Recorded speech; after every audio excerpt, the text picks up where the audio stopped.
Hi friends, வீட்டில் உள்ள கீரையில் செஞ்சால் எப்போவுமே ஸ்பெஷல் தான், அதே நேரம் ஹெல்த்தி தான்.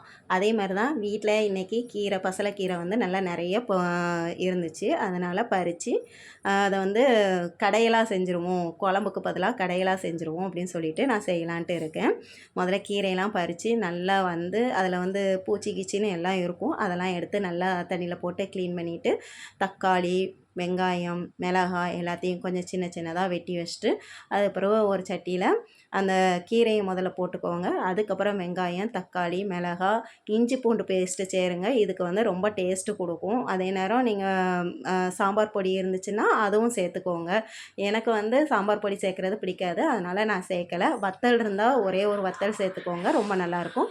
பாசிப்பயிறு பாசிப்பயிறு வந்து ஒரு 2 ஸ்பூன் சேர்த்துக்கோங்க. ஏன்னா இது வந்து கடையலுங்கும்போது கொஞ்சம் அந்த 2 ஸ்பூன் பாசிப்பயிறு சேர்த்தா தான் அந்த கடையல் வந்து குழம்பு மாதிரி வரும். நீங்கள் குழம்பா ஊற்றி சாப்பிட்றதுக்கு ரொம்ப டேஸ்ட்டாக இருக்கும். அப்புறம் கொஞ்சம் நல்லா வெந்து வரவும் உப்பு போட்டு கொஞ்சோண்டு சீரகமும் போட்டு நல்லா கொஞ்சம் வெந்து வரவும் இந்த பருப்பு மத்தையை போட்டு கடைன்னு நல்லா கடைங்க. கடைஞ்சோடனே அந்த இது ரெடி ஆயிடும். அதுக்கப்புறம் தாளிசம் பண்ணி ஊற்றிடுங்க. அதை காமிக்கலை, சாரி. பட் சூப்பராக இருக்கும். பாய்.